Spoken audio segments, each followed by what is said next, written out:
Move on. Dalawang salita na ang dali lang namang sabihin. Pero bakit kaya ang hirap gawin? Mga salitang madalas mong naririnig sa iba kapag nasasaktan ka. At kapag iniwan ka at wala ng pag-asang maayos pa. Move on. Mga kapusong kabarangay, ito ang mga salitang pagsasaluhan natin ngayong araw. Paano nga ba talaga magawa ang mga salitang ito? Kapag nalaman ba natin ang tunay na ibig sabihin ng mga salitang ito, ay malalaman na rin natin kung paano isasagawa ito. Move on. Nagawa mo na nga ba ito? At nasabi na ba sa iyo ang mga salitang ito? Pag move on, kaya mo ba to? Pakinggan natin kung makakayanan ng mga bibida sa ating kwento ang dalawang salitang ito. Tara, sabay-sabay tayong mag-move on sa ating mga nakaraan. Dito lamang sa mga kwento ng pag-ibig, buhay at pag-asa sa nangungunang Barangay Love Stories. Where do I start? Dear Papa Dudut, sige, isigaw mo pa. Lakasan mo pa para marinig sa langit na gusto mo nang makalimot. Ito ang mga salitang sinabi ko kay Neta. Isang gabi habang nasa dulong kalsada kami kung saan ay tanaw na tanaw ang mga maiilaw na bahay. Gabi na noon, Papa Dudut. Pasado 11:00 na pero pakalat-kalat pa rin kami sa dulong parteng ito ng kalsada. Kailangan namin Kailangan ng best friend kong si Neta. Ayoko na. Diyos ko. Hayaan niyo na po akong makalimutan siya. Ito ang malakas na sigaw ni Neta. At ilang beses niya itong inulit-ulit sa pagbabaka sakaling marinig ito ng nasa itaas. At ibigay na sa kanya ang hinihiling niyang pag-move on. Pero ibang mga nakarinig at di nila ito nais. Dumaan ang isang sasakyan na kulay pula kung saan ay lulan ang 5 magkakaibigan. 2 babae at 3 lalaki. Walang forever talaga, miss. Ito ang sabay-sabay nilang sinabi at saka nagtawanan palayo. Gusto sana naming sigawan ng mga ito pabalik pero naging mabilis ang pagharurot ng sasakyan kaya hinayaan na lamang namin. Nang wala ng tunog ang kanilang sasakyan ay saka kami nabalutan ng katahimikan. Pareho kaming nagkatinginan at kahit madilim ay nakita ko pa rin ang kislap sa mga mata ng aking best friend at hindi ito dahil sa kislap ng saya kundi sa kislap ng papabagsak na luha. Ang katahimikan naming pareho ay nabasag. Nang unti-unti ay narinig ko ang paghikbi nito at bago pa man tuluyang mapalakas ang kanyang pag-iyak ay niyakap ko na ito at pinatahan. Okay lang yan, bes. Makakalimot ka rin. Makaka-move on ka rin. Ito ang mga salitang sinabi ko sa kanya. Mga salitang paulit-ulit kong sasabihin sa kanya sa mga susunod na parte ng kanyang kwento. Ako nga pala si Sally, ang best friend ng babaeng kailangan ng makapag-move on. Tama na yan. Bes, ano ba? Hindi lako ang isang bote ng beer na kabubukas niya lang. Nasa isang bar kami isang Sabado at sinamahan ko si Neta dahil sabi niya ay gusto lang daw niyang magpahangin. Dahil kung nasa loob lamang ito ng bahay ay baka mabaliw na siya sa lungkot. Nung una ay sa coffee shop kami. Tapos ay naglakad-lakad sa parke pero maya-maya ay dinala kami ng mga paa niya sa isang bar at doon ay naglagi ng ilang oras. Hindi ko naman siya masaway dahil alam kong mahirap nga naman ang kanyang pinagdaraanan. Pero nakailang bote na kasi ito ng alak at tila ayaw nang magpaawat. Ano ba? Kaya ko pa. Isa na lang, promise. Nauutal pa nitong sabi. Ayaw pa niyang tanggapin sa sarili niya na lasing na ito at paulit-ulit niyang sinasabing kaya pa niya kahit na hindi naman totoo. Mapula na ang kanyang pisngi, pabagsak na rin ang talukap ng kanyang mga mata. Amoy chiko na ito at tila nga hindi ko na mamumukhaan ito dahil basag na ang kanyang itsura. Anong isa na lang? Kanina pa yung isa mo ah. Tama na at uuwi na tayo. Kinawayan ko ang waiter at hiningi na ang bill. Dinukot ko sa kanyang bag ang wallet niya at saka nagbayad ng lahat ng ininom niya. Alam nga naman ako ang magbayad nun. Ano siya, sineswerte. Matapos magbayad ay inakay ko na ito palabas ng bar. Eto ang eksena namin ilang gabi na. Nakakasawa na kung tutuusin pero kailangan ko siyang tulungan. Paano nga ba kami humantong sa ganitong sitwasyon? Halika at ikukwento ko sa inyo ng buo. Tapos na tayo. Hindi na ikaw ang mahal ko. Ito lamang ang mga salitang ginamit ni Jake para tapusin ang 12 taon nilang relasyon ni Neta. Ang kapal ng mukha nito na harap-harapang sabihin ito sa aking best friend kasama pang babaeng pinalit nito sa kanya.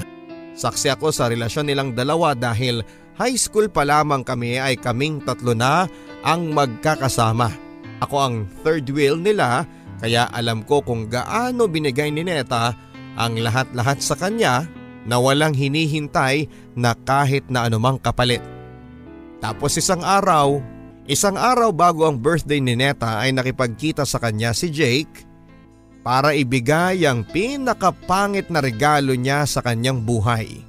Ang makipaghiwalay at iharap ang babaeng ipinalit nito sa kanya. Andun ako noon, Papa Dudut. Nag-aayos ng balloons at inaasikaso ang ibang bisita. Andun ako noon nang makita ko ang tahimik na pag-iyak ni Neta at ang dahan-dahang pagluhod nito habang nagmamakaawang sabihin ni Jake na isang malaking biro lamang ang sinabi niya. Pero nakalabas na ng pintuan si Jake at ang babaeng pinalit nito ay nakaluhod pa rin si Neta at walang humpay sa kanyang pag-iyak. Hindi mawari ng mga bisita niya kung ano ang gagawin. Nagtitinginan lamang ang mga ito at punong-puno ng awa ang mga mata nila sa mga nangyari sa aking best friend. Nilapitan ko ito. Lumuhod kasabay niya. Niyakap at sinabayan ang kanyang pagluha. Sally, eto ang bungad sa akin ang sagutin ko ang tawag ni Neta isang madaling araw ng Lunes. Napabuntong hininga na lamang ako at kahit mahina ang kanyang boses ay alam kong lango na naman ito sa alak. Nasaan ka ba, Neta? Walang gana ang sabi ko sa kanya at saka bumangon na sa kama para sunduin ito kung nasaan man siya. Narinig ko ang paghikbi nito bago nagsalita. Dito sa park malapit sa inyo. Duin mo naman ako. Ayokong mag-isa ngayon. Nalulungkot ako. Namimiss ko na siya. Basag na ang tinig nito kaya naman nagmadali na akong lumabas ng bahay para mapuntahan siya dahil baka kung ano pang mangyari sa kanya. Nang makarating na ako sa sinabi niyang parke at nakita ko itong may hawak pa na basyo ng beer habang pinupunasan ng basang mukha dahil sa pag-iyak. Nilapitan ko ito nang makita niya ako ay pilit itong ngumiti. Tumayo siya sa pagkakaupo sa gilid ng parke pero agad ding natumba dahil nga sa kalasingan. Mabuti na lamang at naalalayan ko pa siya bago pa man bumagsak ito ng tuluyan. Kinuha ko ang bote sa kanyang kamay at ibinuhos ang laman nito sa damuhan, Papa Dudut, at saka ibinulsa ito habang inaalalayan paalis ng parking yon si Neta. Salamat, Sally ha. Ikaw na lang kasi ang malalapitan ko ng ganitong oras. Sa bahay niyo na lang ako matulog ha. Tumango na lamang ako para hindi na lumala ang usapan at saka inakay na ito patungo sa aming bahay. Kailangan na niyang makamove on. Kailangan na niyang makalimot. Araw-araw ay hinahayaan niyang maging miserable ang kanyang buhay dahil sa pag-iwan sa kanya ng walang kakwenta-kwentang lalaking yon. Hindi na ako makatulog noon at pinahiga ko na si Neta sa aking kama habang ako naman ay nagtimpla ng kape at naupo sa harap ng aking computer. Tinignan ko siya muli at napailing. Hanggang sa pagtulog ay kitang-kita ko ang ilang luhang patuloy lamang sa pagpatak sa kanyang mga mata. Nakakasamaan ng loob na pagmasdan mo ang iyong best friend sa ganitong klaseng kalagayan. Napakabuting niyang tao at alam niya ng lahat. Hindi ko alam kung bakit hinayaan ng Diyos na mangyari ito sa kanya. Tumingin ako muli sa aking computer at gagawin ko na ito. Tumipa ako sa keyboard at hinanap ang iba't ibang paraan para tuluyang makalimot sa isang bigong pag-ibig. Inabot ako marahil ng 2 oras sa kakahanap ng totoong makakatulong sa kanya. Mga paraan na aprobado sa iba at hindi lang basta-bastang nakalathala sa kung saan. Sinulat ko yun isa-isa sa aking notebook at nang matapos ako ay muli ko siyang tinignan at saka pabulong na nagsalita. Okay lang yan, Bes. Makakalimot ka rin. Makaka-move on ka rin. Good morning. Ito ang sinabi ko kay Neta nang magising itong kusa pasado 11:00 na ng umaga. Halos sumingkit pa ang kanyang mata nang nabigla marahil sa ilaw na bumungad sa kanya. Nasapo pa nito ang kanyang ulo dahil sa sakit at inom pa more, ito lang ang nasabi ko sa aking sarili nang makita ko ang kanyang kalagayan. Inabutan ko ito ng tubig at agad-agad niyang naubos ito at saka inabot naman ang isang kapeng matapang. At walang asukal, yon ay para mausawan ito kahit papaano dahil matinding usapan ang aming gagawin sa oras na yon. Nang makalahati na ito ang kanyang iniinom ay saka ko kinuha ang notebook ko sa ibabaw ng aking mesa at saka inabot sa kanya. Hindi pa niya yon kinuha at nagtatakang tumingin sa akin. Ahin mo ang nasa page 5. Ito na lang ang sinabi ko sa kanya at saka naupo sa isang monoblock paharap sa kanya. Isa-isa nga niya itong binasa at nang matapos ito ay wala pa rin siyang salita. Kaya naman ako na lang muli ang sumagot. Lahat ng nakasulat dyan ay gagawin natin. Para makalimutan mo na yung walang yang Jake na yan. Ibubuka sana niya ang kanyang bibig para kumontra pero inunahan ko na itong magsalita. Hindi ka pwedeng umayaw. Gagawin natin yan. Sa ayaw at sa gusto mo, lahat ng nakasulat dyan ay gagawin mo. Gusto mo pa ng kape? Ito ang huli kong sinabi sa kanya at nang tumango ito ay tumayo na ako para muling magtimpla ng kape.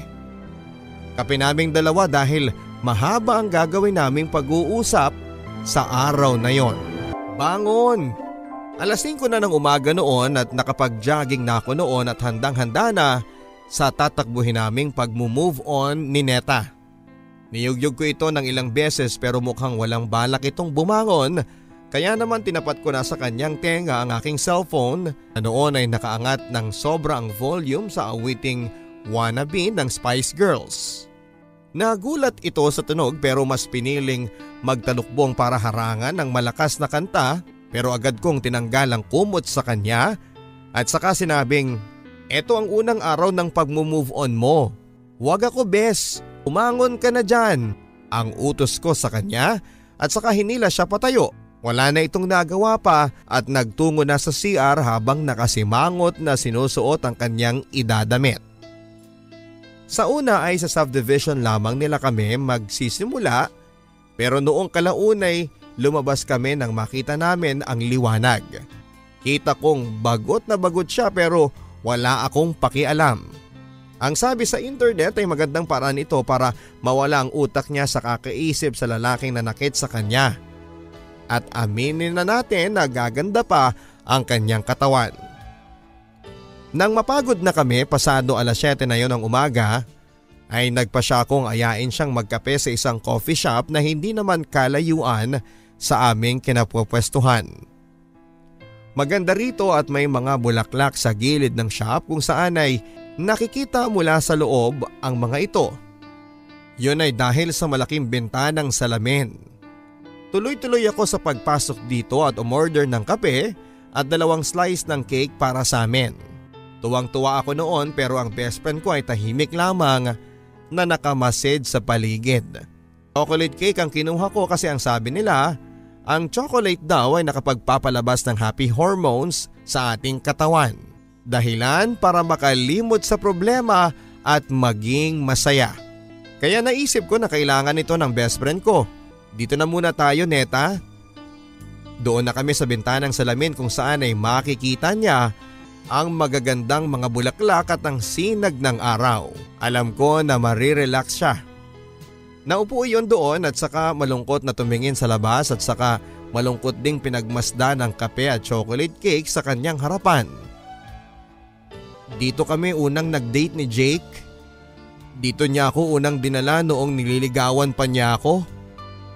Pareho ng cake at pagkain. Pagkatapos noon ay dahan-dahan siyang tumikim sa cake at saka bigla na lamang naluha. Palpak. Ito ang masasabi ko sa unang araw ng pag-move on ni Neta. Palpak talaga. Bangon! Ikalawang araw ng pag-move on ni Neta. 8:00 na noon ng umaga. Kinalampag ko na naman ito at alam kong medyo napipika na siya pero wala akong pakialam. Bakit ba? Siya nga ilang gabi at madaling araw ako nitong binubulabog pero hindi siya nakarinig ng reklamo sa akin. 5 minutes. Ito ang sinabi sa akin ni Neta at nagtalukbong ng kumot.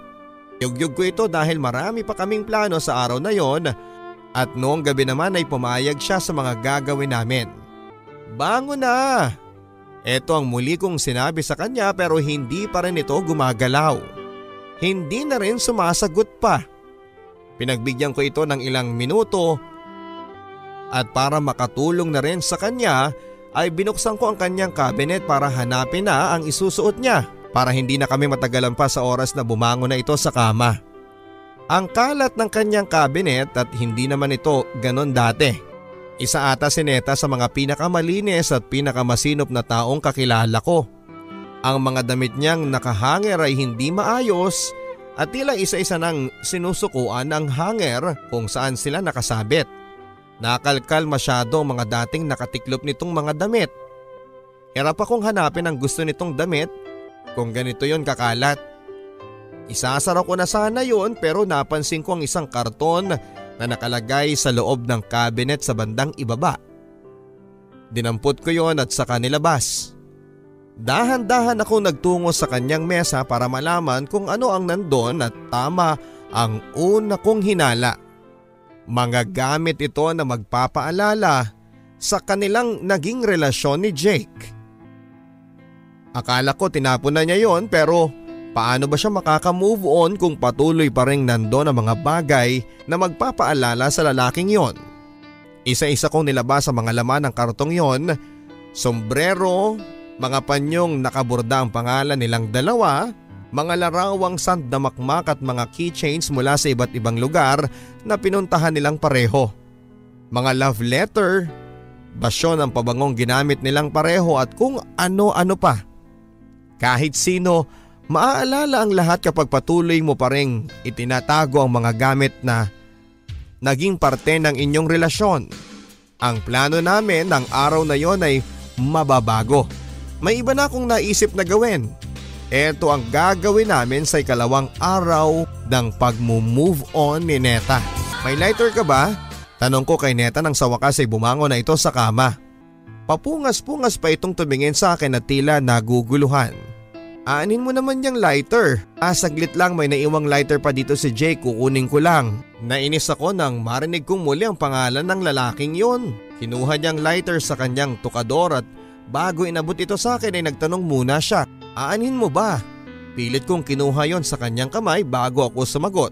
Susunugin ko lahat-lahat ng alaala ng ex mo na nandyan sa karton na yan. Tara na.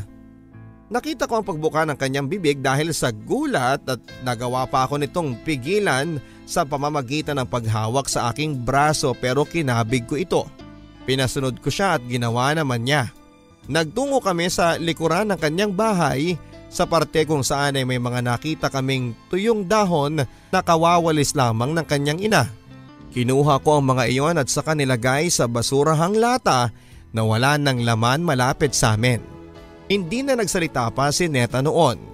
Marahil ay nabigla sa aking plano. At nang makontento na ako sa rami ng dahong na ilagay ko ay may pinagawa ako kay Neta.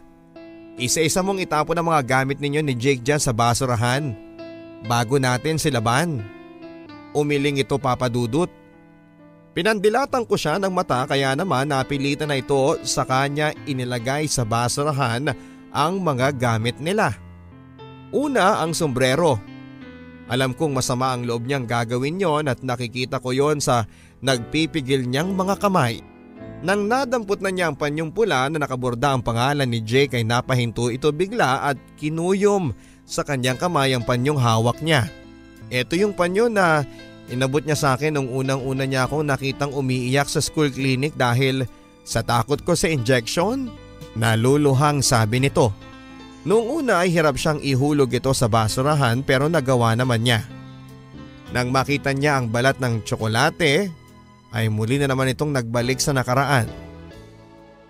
Ito yung chocolate na una niyang nabili para sa akin.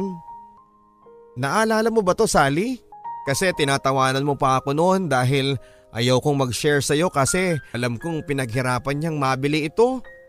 Ilang recess niyang tiniis na huwag kumain. Makabili lamang nito. Naaalala mo, hindi ba? Tuloy-tuloy na ang pagpatak ng kanyang luha kaya naman hinablot ko na yon sa kanya at saka padabog na inihulog ko sa basurahan. Oo, naalala ko pa yan at naalala ko rin kung paano kanya sinaktan, niloko at pinagpalit sa iba. Ikaw ba? Naaalala mo yon? Sa sobrang inis ko ay ibinuhos ko na ang laman ng karton sa basurahan at agad-agad na sinimulan na itong paliyabin bago pa man makadampot si Neta dito. Hindi na dapat dahan-dahanin ang pagsunog sa alaala ng lalaking yon. Dapat isang bagsakan, isang mabilisang pagsunog ang gawin sa lahat ng alaala niyang naipon na nakasama ni Neta. Habang andito ako, hindi ako papayag, Papa Dudut, na muli niyang masaktan ang kanyang natitirang alaala sa best friend ko. Isang linggo nang nakalipas mula noong naging abo na ang mga gamit ni na Jake at Neta. Isang linggo nang nakakalipas na kahit nawala na ang mga alaalang yon, ay patuloy pa rin ang puso at utak ni Neta sa pag-alala sa kanya. Maraming bagay na itong hindi nagagawa mula noong iniwan siya ni Jake. Tila baga tinanggal na niya sa kanyang bokabularyo ang pagtulog, pagkain sa tamang oras, panonood ng sine at pagbabasa ng libro, paglilinis ng kanyang kwarto, pagtawa, pag-awit, pamamasyal gamit ang bisikleta sa parke, maski na ang lingguhang pagsisimba ay nakalimutan na niya. Kaya naman isang araw, inaya ko ito na magsimba. Tulad ng dati ay unti-unti nang ibinabalik ko ang dating niyang nakasanayang gawin. Ibabalik ko ang dating niyang buhay. Ibabalik ko ang dating siya. Tara bes, simba tayo. Kailangan nating ipagdasal ang lahat. Baka sakaling ito lang yung hinihintay ni Lord. Yung lumapit ka sa kanya para tuluyan na niyang bawiin yung sakit. Akala ko'y tatanggihan ako nito o makikipag-argumento muna pero nagulat ako nang tumango na lamang ito at matipid na sinabing, "Tara." Walang gaanong tao sa simbahan nang makarating kami doon. Palibasa Martes noon ang tanghali at wala pang misa. Mas maganda na yung ganito para payapa kaming makapagsabi ng aming saloobin sa Diyos. Naupo kami sa unang hilera ng mga upuan. Nakita ko sa mukha ni Neta ang lungkot, lalo na noong tumitig ito sa altar bago pumikit at nagdasal. Taimtim ang kanyang pagdarasal at kahit hindi niya ito binubulong sa Panginoon, rinig na rinig ko ang bawat linya niya. "Panginoon, ang sakit-sakit po. Baka pwede naman pong bawiin niyo na yung sakit. Gusto ko na kasing makatulog ng maayos sa gabi na hindi siya ang iniisip ko.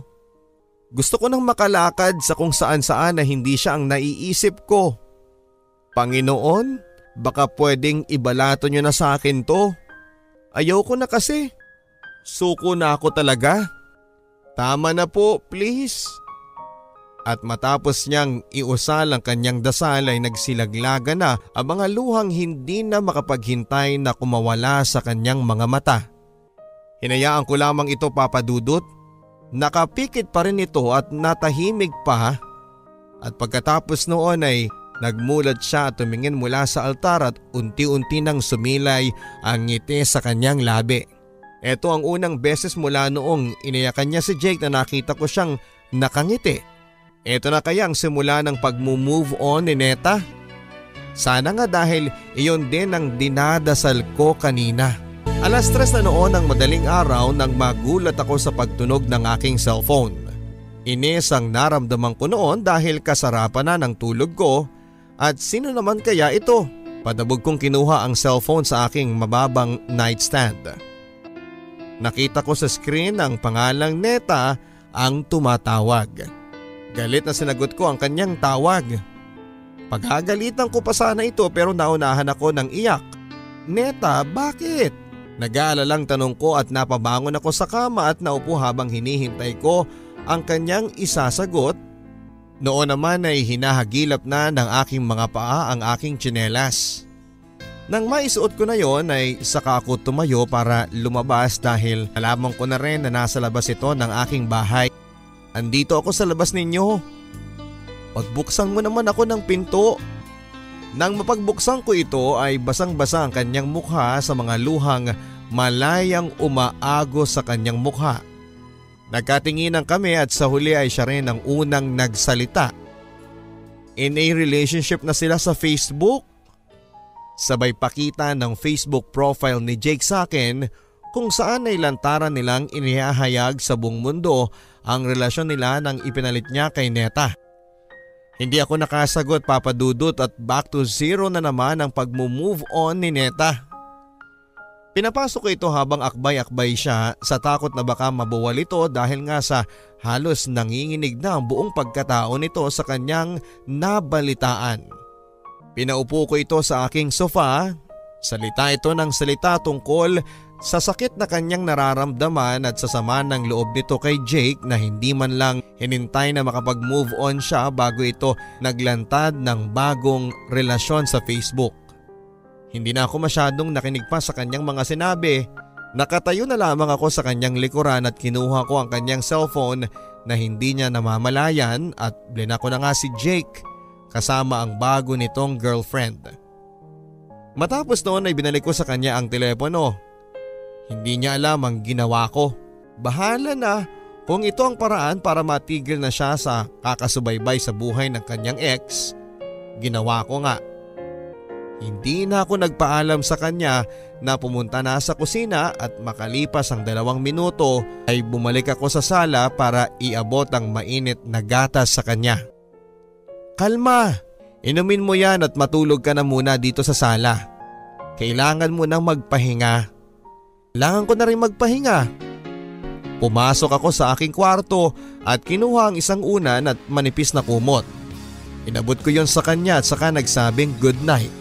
Yun lamang at iniwan na siya para hindi na humaba ang kanyang drama. Aayain ko sana si Neta na magpunta sa birthday ng aking pinsang lalaki. Sabi kasi nila, ang sabi lang na minsan mas napapadali ang makalimutan natin ang taong nanakit sa atin kapag may panibagong taong darating sa ating buhay. Magtuturo sa atin kung paano nga ba ang tamang mahalin. Kababalik lamang galing sa Australia ng pinsang kong ito at dito niya sa Pilipinas gustong ipagdiwang ang kanyang kaarawan. Excited na ako noon na ipakilala si Neta. Pero nang dumating ako sa bahay ni Neta, pasado 6:00 ng gabi ay nakabihis na nga ito. Nakabihis na pang party. Saan naman ito pupunta? Mukha naman siyang masaya dahil pasayaw-sayaw pa ito sa harapan ng kanyang salamin at nang makita niya ako bigla niya akong hinila palabas kaagad ng bahay. Tara, samahan mo ko. Ito lang ang kanyang sinabi at halos hindi na ako nakapagsalita pa dahil hinila na ako nito para maglakad at maghanap ng taxi. Nagulat pa rin ako sa kanyang ginawa na hindi ko na nasabi sa kanya ang plano kong ipakilala siya sa aking pinsan na kanina pa siyang hinihintay. Alam mo yung Jake na yan? May utang pa sa aking 8,000 yan. Ang kapal ng mukha niya. Hanggang sa ngayon hindi pa nagbabayad. Tapos ang baho pa ng paa niya. Amoy shawarmang bulo kapag pagod galing sa basketball. Tapos grabe yan. Bobo yan sa math at sa history nung high school. Hanggang college sa akin nagpapagawa ng assignment yan. Tapos, hindi na nito natuloy ang kanyang sinabi dahil tila nauhaw ito at lumagok muli ng beer. 5 bote na nito ng beer at wala naman akong magawa noon dahil parang nanghina akong pigilan siya dahil nga hindi natuloy ang plano kong ipakilala siya sa pinsan ko. Nawala na ako ng gana. Kanina pa tawag ng tawag ang pinsan ko pero hindi ko na lang sinagot dahil nga nahihiya na rin ako. Alangan namang ipunta ko si Neta doon nang gano'n ang itsura niya. Pulang-pula ang mukha nito na amoy chiko pa. Tapos alam mo ba? Nung high school tayo, kamuntik na yang hindi makamarcha dahil nga sa hindi ba bagsakin sa math? Ako pang gumawa ng paraan para pumasayan eh. Lagi kaming magkasama tuwing hapon para turuan ko siya ng mga dapat niyang gawin. Bobo eh. Tapos doon kami sa kubo. Doon, ililibre niya ako ng cornic at soft drinks. Tapos kending tsokolate. Turuan ko siya ng ganito, ganyan pero hindi siya makaintindi kahit na simpleng bagay. Paano ba naman kasi panay ang titig nito sa akin at sinasabing ako ang pinakamagandang babaeng nakita niya. Na ang swerte-swerte niya kasi girlfriend niya ako.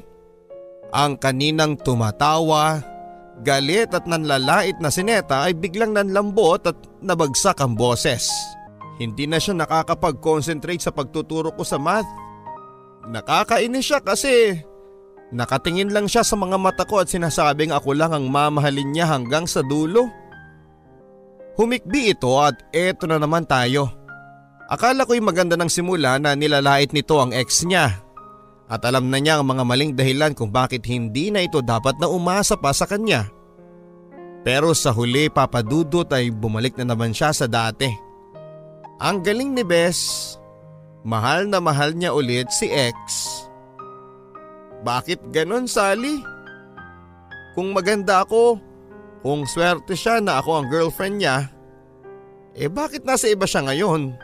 Umiiyak na ito at saka sumubsob sa mesa at humagulhol. Mabuti na lamang papadudot at maingay ang kumakanta kaya hindi narinig ang kanyang pag-iyak. Pero mas lalo lamang umiyak nang umiyak si Neta dahil theme song pala nila ang I'd Rather na kinakanta ng walang hiyang nagvi-videoke. Wala na akong nagawa noon kundi ang haplusin ang yumuyug-yug niyang likod. Okay lang yan, Bes. Makakalimot ka rin. Makaka-move on ka rin. Anong ginagawa mo? Nakikipaghablutan ako sa cellphone ni Neta nang mahuli ko itong umiiyak at nagmamakaawa sa kanyang ex sa cellphone. Sabi niya ay pupunta lamang ito ng CR at hinayaan ko na. Baka naman kasi maglalabas lang ng lahat ng kanyang nainom kaya pinabayaan ko mag-isa pero noong napansin kong natatagalan na ito ay sinundan ko na siya sa CR ng bar. Tahimik sa parting yun ng bar kaya naman dinig na dinig ko ang bawat linya niya kay Jake. Ano bang ginawa ko sa'yo? Bakit kailangan mo kong ipagpalit sa iba, Jake? May kulang ba sa akin? May sobra ba? Sabihin mo lang at handa kong baguhin lahat ng ito para sa'yo. Bumalik ka lang. Bumalik lang tayo sa dati. Parang awa mo na. Ito ang mga eksaktong linya na nakakapagpanting ng aking tenga. Mas lalo lang magmamalaki ang Jake na ito sa ginawa niyang yon. Kaya naman hindi ko na napigilan ang aking sarili. Nang makuha ko ang telepono sa kanya ay saka ko siya sinigawan. Paano ka makaka-move on sa kanya, Neta? Kung ganyan ang ginagawa mo, paano mo siya makakalimutan? Kung hanggang sa ngayon nilalapit mo pa rin ang sarili mo sa kanya. Alam mo bang nakakapagod ka na? Hinila ko na ito bago pa makapasok at nang mabayaran ko na ang aming bill ay sinakay ko na ito ng taxi para maihatid sa kanila. Inis ako noon. Nahihirapan na rin ako na tulungan siya makapag-move on kahit na ano ang gawin ko. Kung hindi naman ito tutulungan ng kanyang sarili, ay wala na akong magagawa pa. Hindi niya magagawang makalimutan ang ex niya at sa loob ng taxi nga ay pinaramdam ko sa kanya ang sama ng loob ko. Medyo nausawa na nga ito na panay ang sulyap nito sa akin pero hindi ko siya tinitignan o kinakausap hanggang makauwi ito ng bahay. Bahala na siya. Sawa na akong tulungan kung siya kung ayaw niyang kalimutan at mag-move on sa ex niya. Problema na niya yon. Suko na ako. Nakakasawa na, Papa Dudut. Nang makarating ako sa bahay ay tumunog ang aking cellphone. Isang text mula kay Neta ang natanggap ko. Sorry. Ito lang ang text niya at napangiti at napailing na lamang ako bago tuluyang kapasok sa loob ng aking kwarto. Neta? Katok ko sa kanyang kwarto. Nakailang katok at tawag ako pero wala pa rin itong sagot kaya pinasya kong pumasok na lamang sa loob. Wala ito at saan naman kaya ito nagpunta?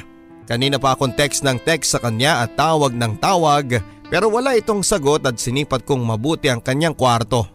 Grabe, nakalimutan na talaga nitong maglinis.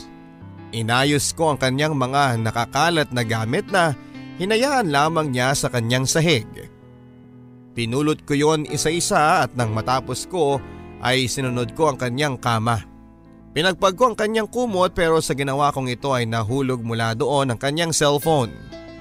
Iniwan ito yon. Hindi niya ugaling gawin yon, Papa Dudut, at lagi niyang bitbit ang kanyang cellphone kahit saan pa siya magpunta. Nang buksan ko yon ay saktong walang password.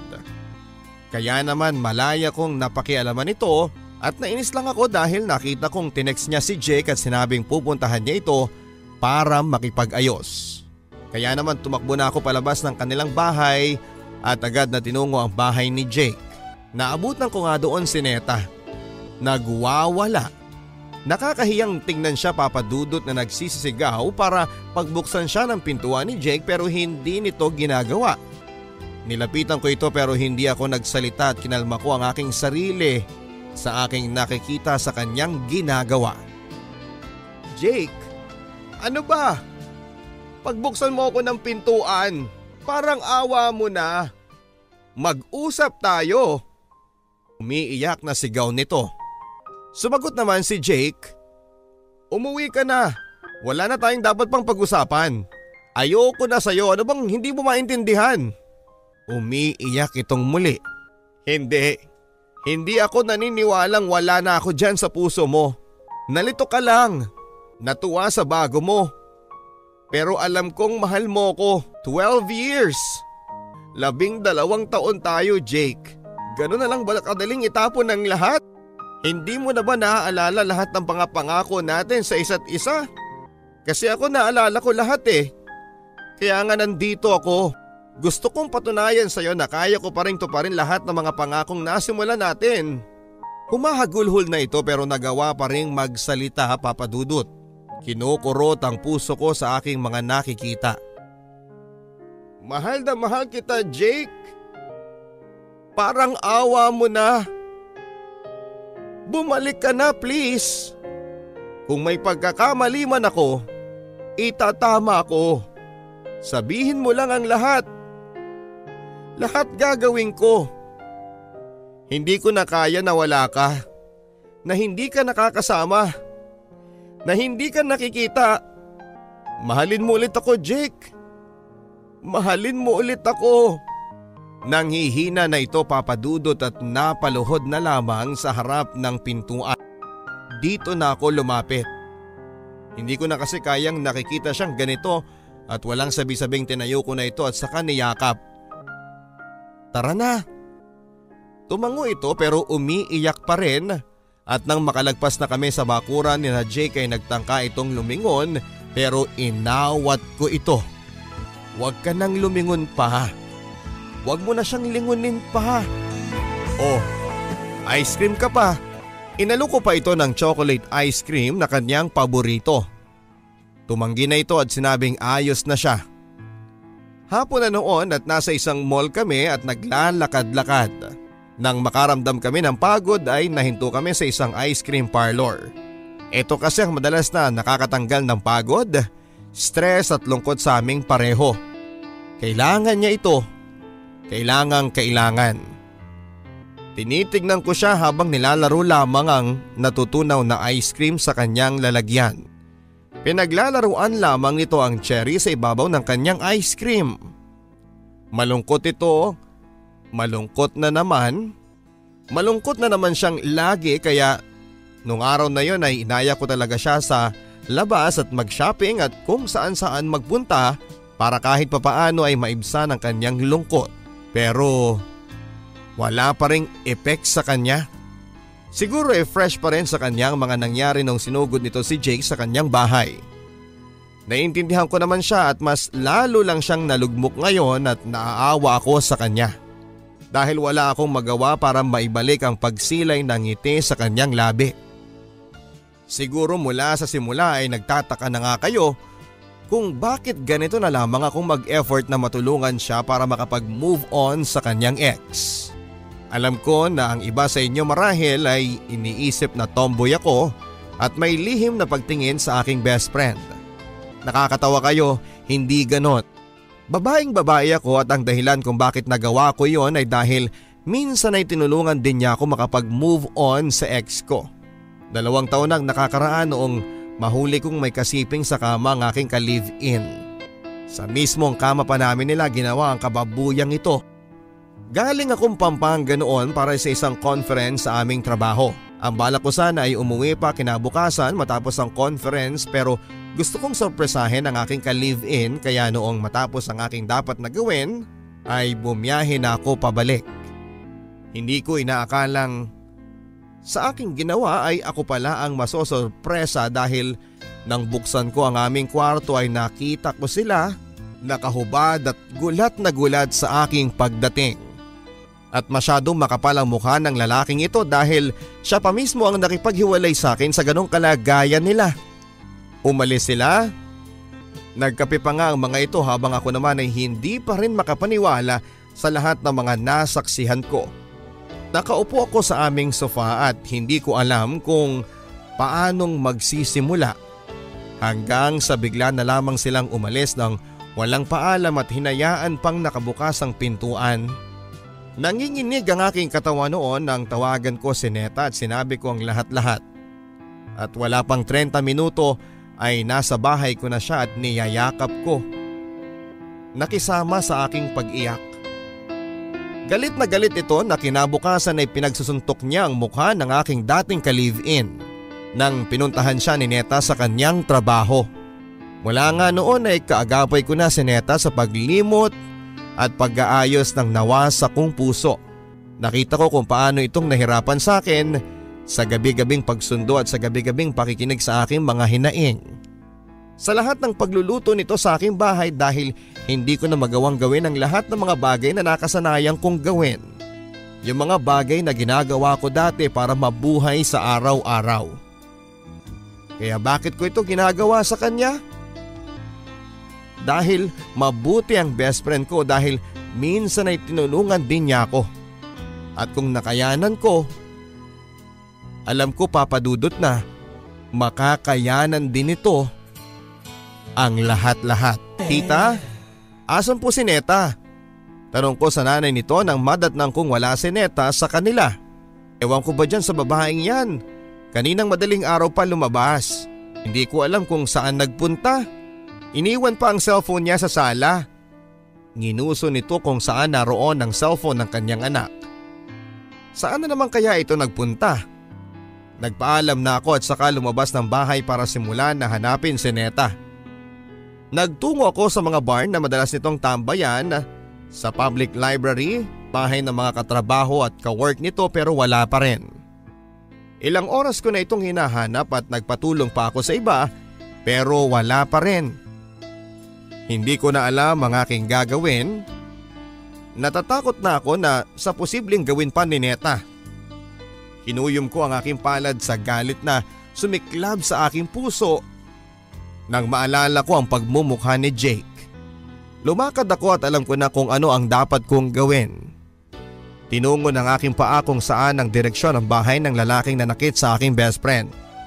Nasa harapan ako noon ng kanyang pintuan at walang kagatol-gatol na pinagsisigaw ko ang pangalan ng lalaking ito habang walang humpay ang aking pagkatok ng malakas sa kanilang pintuan. Lumabas ito papadudot at gulat ang rumihistro sa kanyang mukha. Bago pa man ito makapagsalita ay inunahan ko na ito. Alam mo, ang kapal ng mukha mo. Ang kapal-kapal ng mukha mo. Alam mo ba kung anong klaseng hirap at sakit ang dinudulot mo sa best friend ko ngayon? Wala lang ba sa'yo ang lahat? Gabi-gabing lango sa alak at hindi na nakakaligo o kumakain man lang ng tama. Tinakasan na siya ng saya sa katawan niya na kahit na isang pilit ng ngiti hindi mo makikita sa kanya. Ang kapal ng mukha mo, Jake. 12 years. 12 years kayo. Binigay niya ang lahat sa'yo pero anong ginawa mo? Niloko mo siya at pinagpalit pa sa iba. Harap-harapan pa. Ganyan ba katigas ang mukha mo? Binigay niya sa'yo ang lahat, alam mo yan.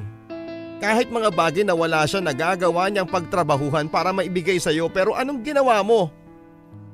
Anong sinukli mo? Umiiyak na ako noon dahil habang sinasabi ko yon ay hindi ko maiwasang mag-isip na baka sa mga oras na yon ay kung ano pa ang masamang nangyari sa kanya. Pero salamat ha. Dahil wala ka na sa buhay niya. Dahil ikaw mismong basura ang lumabas sa buhay niya. Pwede bang humingi ng pabor? Huwag ka nang babalik ha. Huwag na huwag mong ipapakita yung matigas mong mukha sa best friend ko. Matapos noon ay nagmarcha na ako paalis sa kanilang bakuran. Kitang-kita ko ang pagkakonsensya sa kanyang mga mata kanina. At yun naman ang nais kong mangyari. Ang makonsensya siya sa kanyang ginawa at maisip niya ang totoong halaga ng babaeng pinagpalit niya sa iba. There were nights when the wind was so cold. Hindi ko alam, Papa Dudut, kung saan ako pupunta at hindi ko alam kung paano ko makikita si Neta. Matapos akong makaalis ng bahay ni na Jake ay hindi ko na alam ang susunod kong pupuntahan. Hanggang sa mapahinto ako at bigla ay may naalala ako. Alam ko na kung nasaan siya. Agad-agad na pumara ako ng taxi at nagpahatid sa destinasyon na nasa isipan ko. Sigurado akong andito si Neta. Malakas ang kutob kong andito siya. Noong mga bata pa kasi kami ay madalas kaming magtungo sa isang luma at inabandonadong bahay sa malapit sa isang creek. Dito kami naglalaro, Papa Dudut. Nagsasabihan ng mga pangarap sa buhay at maski ang maiwasan ang utos ng mga magulang ay dito kami nagtatago. Madalas ay dito nagtutungo si Neta sa mga oras na hindi na niya kaya ang sobrang pressure sa kanyang pag-aaral hanggang sa makapagtrabaho na ito. Sa kanyang mga magulang kapag nag-aaway sila ni Jake ay dito siya nagtutungo para mabawi ang kanyang lakas. Dito rin niya ako dinala noong mga panahong niloko ko ng aking ex. At dito rin ako nakabangon mula sa sakit. Hindi ko rin alam pero 2 taon na kasi ang nakakalipas noong huli ako nagpunta rito kasama si Neta. At totoong nakatulong ang lugar na ito para matanggap ko ang nangyari sa amin ng ex ko.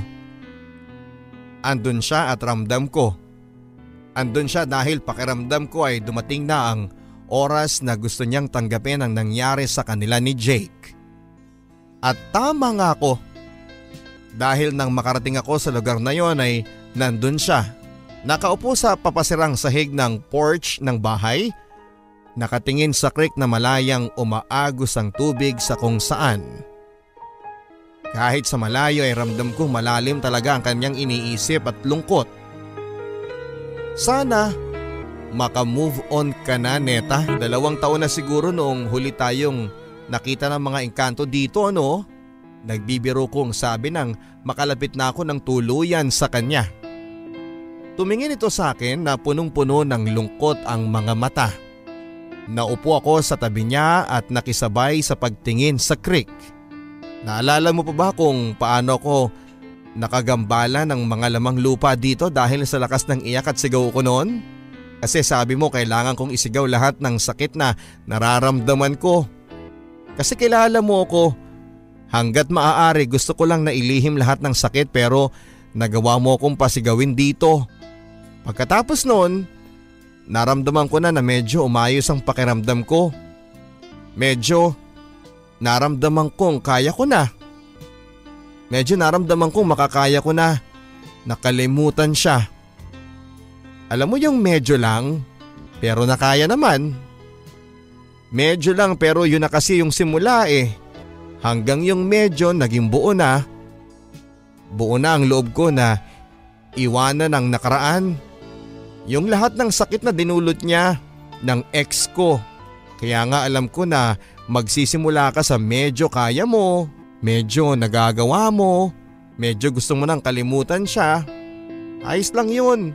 Yung nasa medyo stage ka pa lang, at least nagsisimula ka na, hindi ba?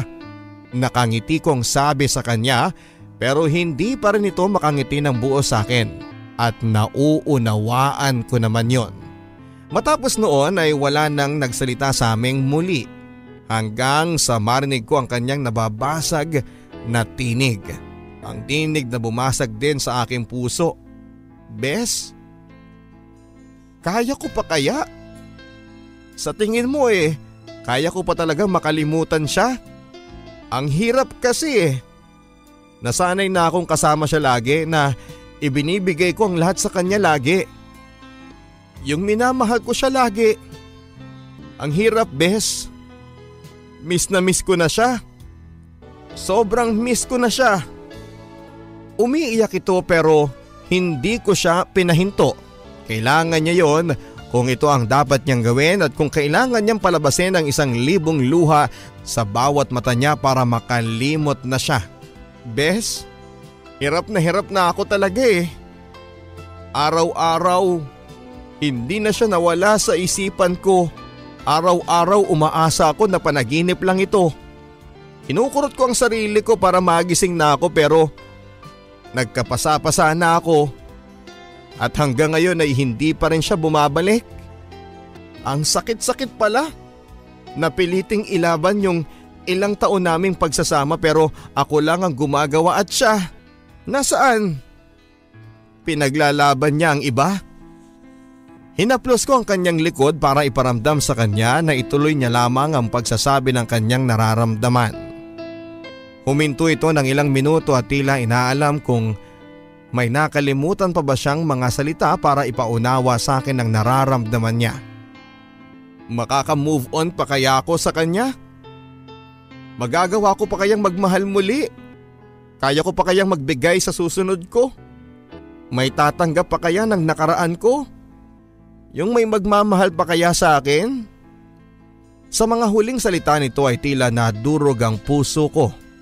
Pinakalma ko ito sa pamamagitan ng pagyakap sa kanya. Magmahal ka ulit. Magiging masaya ka ulit. Tandaan mo, may magmamahal sa iyo ulit. Yung isang taong handang tumbasan lahat ng pag-ibig na kaya mong ibigay. Yung isang tao na magpapaniwala ulit sa iyo sa totoong ibig sabihin ng pag-ibig. Yung taong handang ibalik sa iyo lahat ng nawala mo sa nakaraan mo. At alam mo ba na yung taong yon ay magbibigay sa iyo ng mga bagay-bagay na hindi na ibigay sa iyo ni Jake. Siya yun nagpapatunay sa iyo na mahal ka ng tadhana dahil nagbigay ulit siya ng isang taong mamahalin mo at mamahalin ka. Pero bes, sa pagkakataong ito, mas totoo na. At maniwala ka, magpapasalamat ka na lang sa ex mo dahil hindi kayo ang nagkatuluyan, dahil kung hindi mo marahil malalaman ang totoong ibig sabihin ng pagmamahal at ligaya. Maniwala ka, magiging masaya ka ulit sa piling ng iba. Maniwala ka, neta. Matapos kong sabihin yon ay kapwa na kami tumingin muli sa creek, at naniniwala ko na ng mga oras na yon ay handa na siya. Handa na si Neta na harapin ang bago niyang mundo. Lapit na ako, wait mo lang ako. Humahangos kong sabi kay Neta mula sa aking cellphone. Nakikipagbungguan ako noon ng braso sa mga tao sa escalator para mapadali ang taas ko kung saan kami magkikita ni Neta. Ay nako, babaitan, dalian mo. Hawak ko na ang mga tickets. Excited na ako manood ng sine ha. Medyo kilig pang sabi ni Neta. Napangiti ako at bumalik na nga ang best friend ko. Bumalik na sa dating masiyahing babae matapos lumipas ang 1 taon mula noong naghiwalay sila ni Jake. Mula noong araw na nakapag-usap kami sa lumang bahay ay nagawa na niyang paunti-unting tulungan ng kanyang sarili na umahon at bumangon. Sa sakit at syempre, kaagapay niya ako. Oo na, papunta na ako. Anong sinema ka ba? Sinusubukan kong sumingit sa escalator pero hindi ko magawa kaya hinayaan ko na lamang. Sine? Ito lang ang kanyang nasabi bago ko narinig ang ibang boses sa kabilang linya. Hello Neta? Medyo kumakabog ang aking dibdib hanggang sinusubukan siyang ibalik sa linya pero wala na. Hanggang sa mas naging klaro ang boses ng lalaking nasa paligid lamang niya. Hindi ako pwedeng magkamali. Si Jake yun, ano na naman ba ang kailangan niya sa best friend ko? Hindi talaga ako makasingit dahil punong-puno ng tao sa escalator. 4th floor pa ang sinehan at sa 2nd floor pa lamang ako pero nang tinitignan ko ang ibang escalator ay punuan din ang mga ito. Kailangan ko nang magmadali bago pa makapag-usap ang dalawang ito at baka bumack to zero na naman ang best friend ko. Napatakbo ako papadudod sa hagdanan at dito ay kung sino-sino na naman ang nabangga ko. Natagalan bago ako umabot sa 4th floor. Inuda ko sa unang side ng sinehan pero wala ito doon kaya nagtungo naman ako ng patakbo sa kabilang side at doon ay nahagilap ng aking mata si Neta at si Jake. Seryoso noon si Jake at si Neta naman ay nakatingin lamang sa kanya at hindi ko mawari kung ano ang tumatakbo sa kanyang isipan. At bago pa man ako makalapit ay nagkayakapan silang pareho. Saglit lang at dahan-dahang umalis si Jake habang si Neta naman ay sinusundan siya ng tingin. O anong sabi ng magaling na Jake na yon? Bigla akong lumitaw sa kanyang likuran matapos makalayo si Jake kay Neta. Nakakagulat ka naman? Natatawang sagot nito na hindi ako nagsalita at hinintay na sagutin niya ang tanong ko. Halika saglit doon sa veranda. May 15 minutes pa naman bago sumalang ang pelikula eh. Tara! Hinila ako nito at noong makarating kami sa veranda ay saka ito nagsalita. Nasalubong ko siya habang kausap ka. Nakipagkumustahan nung una pero iba na ang tingin niya eh. Alam mo yung parang dati nung parang bago-bago pa lang kami? Ganong klaseng tingin. Inaya niya ako magkape, catch up lang daw tapos sabi ko baka magalit ang GF niya. Ang sabi naman niya, matagal na raw silang wala. 3 months after ko raw na sumugod sa kanila naisip niyang hindi niya raw mahal yung babae talaga. Bumuntong hininga ito at tumingin sa akin. Actually, hindi ko lang sinabi sa'yo pero nitong nakaraan ay sinubukan niya akong i-text para kumustahin. Nag-text din siya kina mama at papa para kumustahin ako. Dahil hindi nga raw ako nagre-reply sa kanya. Nakatingin lang din ako sa kanya habang nagkukwento. Hindi ko pa rin mabasa ang itsura nito kaya hindi ko talaga alam kung ano ang nasa isipan ni Neta. Tapos sabi niya doon sa kapatid ko, gusto raw niya akong balikan. Na nagsisisi na raw siya sa ginawa niya sa akin at sa pagdaan ng panahon, nawala ako sa buhay niya ay nalaman na raw niya ang totoo kong halaga. Kaya nagawa niya makipaghiwalay sa bagong GF niya noon. Huminto na ito sa pagkukwento. Oras na siguro para ako naman ang magtanong. So bibigyan mo pa siya ng tsansa? Natakot ako sa magiging sagot niya. Tumingin muna ito sa malayo at ilang saglit ay nahinto sa pagsasalita at saka muling binaling ang tingin sa akin. Ngumiti ng tipid. Kung dati niyang ginawang makipagbalikan, oo, pero ngayon bakit pa? Sapat na yung panahon na binigay sa akin ng Diyos para tuluyan ko ng isara ang sugat ng puso ko. Oo, masarap sa pakiramdam na isang araw, laman ko ang halaga ko sa kanya pero hindi na masarap sa pakiramdam na bumalik pa ako sa kanya matapos ang lahat-lahat. Sabay kaming napangiti sa isa't isa at pareho kaming masaya sa naging sagot niya. Tara na! Para makapili tayo ng upuan. Pag-anyaya ko sa kanya at bago pa man siya makaabante ay tumunog ang kanyang cellphone. Sumilip ako nang makita ko ang ngiti niya sa labi. Brian ang nakaregister sa cellphone niya. Sino yan? Nanunukso kong tanong at sinagot lamang nito ng makahulugang ngiti bago sumagot ng basta. Hindi ako umosyoso pa hanggang sa paglalakad ay tutok ang kanyang mga mata sa screen ng cellphone niya. At ayos lang ito. Masaya ako na nakikita siyang masaya. Masaya ako na may bagong sumusubok na paibigin siya at ibalik ang tiwala niya sa konsepto ng pag-ibig na matagal ding nawala Masaya ako para sa kanya. Masayang masaya dahil muli na namang bumalik ang saya sa katawan niya. Ako si Sally at ito ang kwento ng pag-move on ni Neta.